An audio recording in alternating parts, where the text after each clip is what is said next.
Ay, mag-ihaw tayo ngayon ng pork liempo. Natapos ng bagyo dito. Parang hindi nga dumaan dito yung bagyo kasi hindi rin ganun kalakas yung hangin. Sulitin natin yung bakasyon ni Ani.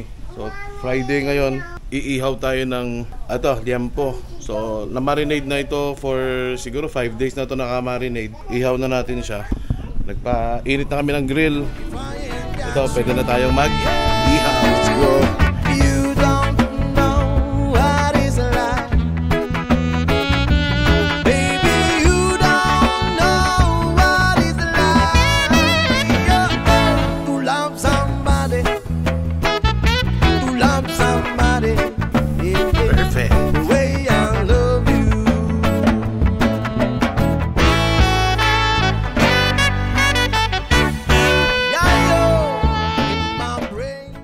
Naluto na namin yung pork liempo.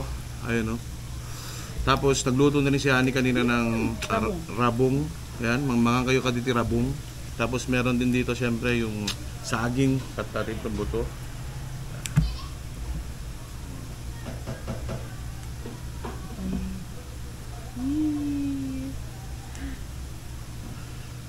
Kain. Thank you.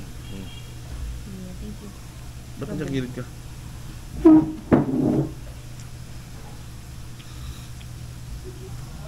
Kulang na suka? Hindi kayo. Katatapos ng bagyo dito sa amin, kahit walang gaanong ulan dito sa amin, ang daming ang dami rin na baha.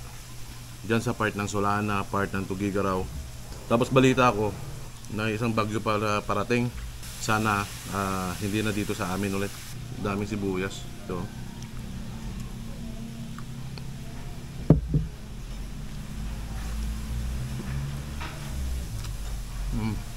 Sinulit ko lang yung bakasyon kasi Friday ngayon. Walang pasok si Ani. Nagluto na ako ng ganito. Kasi na-miss din namin yung kumain sa labas. Kumain ng mga ganito. Sobra kasi nagkikrave ako ng mga inasal. Kaso ang dami talagang pila, ang daming tao. Hindi kami makasingit. Kaya nag-marinate na lang kami dito.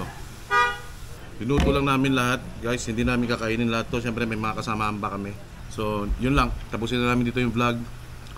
Enjoy lang muna namin yung food namin. So mag-ingat lang lagi. 3F mo to.